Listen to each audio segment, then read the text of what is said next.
अल्लाहुम्मा सल्ली अला मोहम्मद व अला आलि मोहम्मद व बारिक वसल्लम। अस्सलामु अलैकुम व रहमतुल्लाहि व बरकात। अच्छी बात एक दूसरे को बतानी चाहिए जी। हम अपनी ज़िंदगी में बहुत से ऐसे कीमती लोग खो देते हैं जिनकी वजह से हम करोड़पति बन सकते हैं। हमारे हर घर में हर बंदे के पास कुछ ऐसे लोग मौजूद होते हैं जिनकी वजह से वो करोड़पति बन सकता है।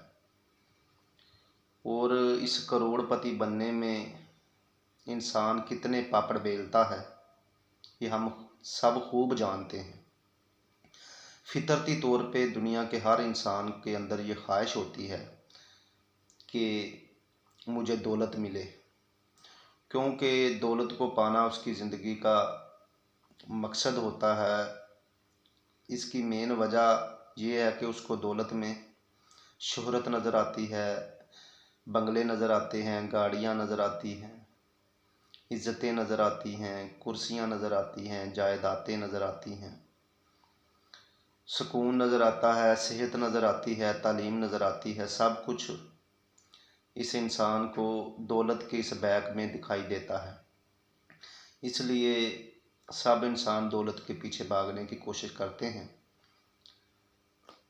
कुछ लोगों को अल्लाह बचाता है, जो बरगज़ीदा लोग होते हैं उनके अंदर ये ख्वाहिश नहीं होती। तो मेरे भाई, मैं आपको बताना ये चाहता हूँ कि इस दौलत को इकट्ठा करने के हम वो तरीके इस्तेमाल करें जो जायज़ हैं, जो अल्लाह रब्बुल इज़्ज़त ने बताए हैं और जिस पे अल्लाह रब्बुल इज़्ज़त ने प्रैक्टिकल दलील के साथ हमको करके दिखाया है और लोगों को करोड़पति ज़ीरो से हीरो करके दिखाया है। उसमें मैं आपको कुरान पाक का एक वाक़या सुनाता हूँ। बनी इसराइल में एक नौजवान था, उसके पास एक बंदा हीरा लेकर आया। गालबन सुनार था कि ये हीरा मेरा 50,000 में ले लो। उसने कहा कि मेरा बाप अभी सोया हुआ है, नींद से उठेगा तो ले लूँगा। उसने बोला चलो भाई 40,000 का ले लो, तुम्हारा बाप सोया। तो उसने बोला भाई मैं इस 10,000 के ज़्यादा नफ़े के लिए अपने बाप की नींद ख़राब नहीं करूँगा। उसने बोला भाई 30,000 का ले लो।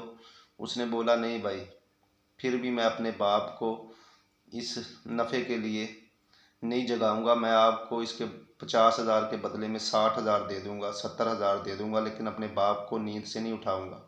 उसने बोला भाई 20,000 का ले लो। उसने बोला भाई फिर भी नहीं लूँगा कि मैं अपने बाप को इतनी भी तकलीफ़ नहीं देना चाहता इस नफ़े के लिए। बाप उठेगा तो फिर बात होगी, इससे आपको डबल दे दूँगा। वो चला गया। थोड़े अरसे के बाद उस नौजवान का वो बाप फोत हो गया, मस्कीन भी बन गया, घर में गुर्बत भी छा गई। तो काफ़ी हालात तंग हो गए, रिज़्क़ का मामला बहुत मुश्किल से गुज़रने लगा। इतने में बनी इसराइल में एक कत्ल हो गया।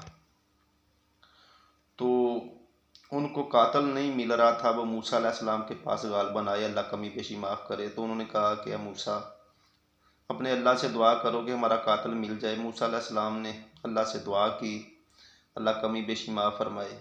तो उनको बताया कि भाई एक गाय लेकर आओ, उसको ज़िबा करो, उसकी ज़ुबान को या जिस्म के फ़लाँ हिस्से को इसकी कब्र पे रगड़ो, तो ये कातिल खुद कह देगा मुझे कत्ल किसने किया है। उन्होंने ऐसे ही किया और गाय के बारे में पूछने लगे, किस तरह की हो, किस तरह की हो। जैसे जैसे पूछते गए, मालूम करते गए, वो गाय की तरतीब अल्लाह बदलता गया। आखिर काफ़ी भाग दौड़ के बाद उनको वो गाय मिल गई। और वो गाय जिस लड़के की थी, ये वही लड़का था जिसने कहा था कि मैं अपने बाप को नींद से नहीं उठाऊंगा इस थोड़े से फ़ायदे के लिए। अब उस लड़के ने कहा कि ये मेरे बाप की आखिरी निशानी है भाई, ये तो मैं फ़रोख्त नहीं करूँगा। बहुत मिन्नतें की, वो नहीं माना। तो आखिर अल्लाह कमी बेशी माफ़ करे, मूसा अलैहिस्सलाम ने कहा कि भाई मैं नबी हूँ, तुम मेरी बात मानो और ये गाय इनको फ़रोख्त कर दो, मैं तुम्हें इसका अच्छा रेट लेकर दूँगा। आखिर वो मान गया और उसने गाय उनको फ़रोख्त कर दी। और ये तय हुआ कि ये जितना वज़न इस गाय का है, इतना ही वज़न का सोना देना पड़ेगा। सोने के वज़न में तोल कर ये गाय लड़का तुमको देगा।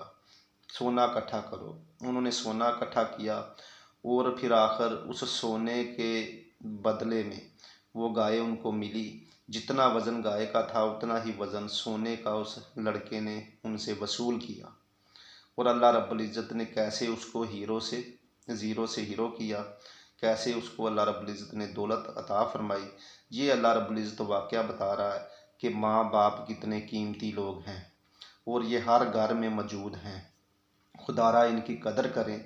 अल्लाह रब्बुल इज़्ज़त ये क़यामत तक मुसलमान इस वाक़या को सुनते रहेंगे और हमारा अल्हम्दुलिल्लाह इस पे ईमान है। अल्लाह ने प्रैक्टिकल करके दिखाया है कि अमीर होने के ये भी तरीके हैं। सिर्फ़ ये नहीं है कि गलत तरीक़ों से अमीर होना ही हमने अपनी ज़िंदगी का मिशन समझ लिया, या हमने सोशल मीडिया से ही अमीर होना है, या लूट मार करके ही अमीर होना है। अपने ईमान को खड़ा करें, अपने बुज़ुर्गों की कदर करें, माँ बाप की कदर करें, तो अल्लाह रब्बुल इज़्ज़त इस तरह भी अमीर कर सकता है जो माँ बाप की कदर करते हैं। ये बताने का मकसद ये है कि इन माँ बाप को हम मामूली ना समझें, ये कितने कीमती लोग हैं। देख लें अल्लाह रब्बुल इज़्ज़त इनकी कितनी कदर और कीमत बता रहा है कि तुम्हारे दुनिया में जितनी भी खुशियाँ हैं उनका सबब भी यही है, इनकी कदर करो। और दूसरा ये भी ज़हन में रखना है कि माँ बाप को सहूलियात देने के चक्कर में, माँ बाप को खुश रखने के चक्कर में हराम भी नहीं कमाना। ये नहीं है कि लोगों की जेबों से निकाल निकाल कर, लोगों का खून चूस चूस कर अपने माँ बाप को खुश करना शुरू कर दें, इस तरफ भी नहीं जाना। और सब के माँ बाप की इज़्ज़त भी करनी है। सिर्फ यही नहीं है कि मेरे माँ बाप मेरे सर का ताज है और दूसरे के माँ बाप के साथ हम जैसे मर्जी करते रहें। नहीं, हर माँ की इज़्ज़त करनी है, हर बुज़ुर्ग की इज़्ज़त करनी है, हर बंदे को अपने बहन भाइयों की तरह समझना है। फिर मामला सीधा आएगा, फिर प्रैक्टिकल अमली तौर पर यह चीज़ अदा होगी। तो खुदारा इस तरफ थोड़ा तवज्जो दें। बिलखसूस नौजवान ससुर और सास को भी अपने माँ बाप की तरह समझना, हर बूढ़े को अपने माँ बाप की तरह समझना, हर नौजवान को अपने बहन भाइयों की तरह समझना। ये सच्चाई है, ये हकीकत है। ये नहीं है कि सिर्फ मेरे माँ बाप कीमती हैं, मेरे बहन भाई रिश्तेदार कीमती हैं, दूसरों के साथ जो मर्ज़ी हम करते रहें, लूटते रहें, बदतमीज़ी करते रहें। तो इस चीज़ को अपने अमल में लाने की कोशिश करें और खुदारा अपने माँ बाप को सिर्फ शेर व शायरी में पढ़ना ना सीखें, अमली तौर पर उनकी इज़्ज़त करना सीखें। अल्लाहुम्मा सल्ली अला मुहम्मद।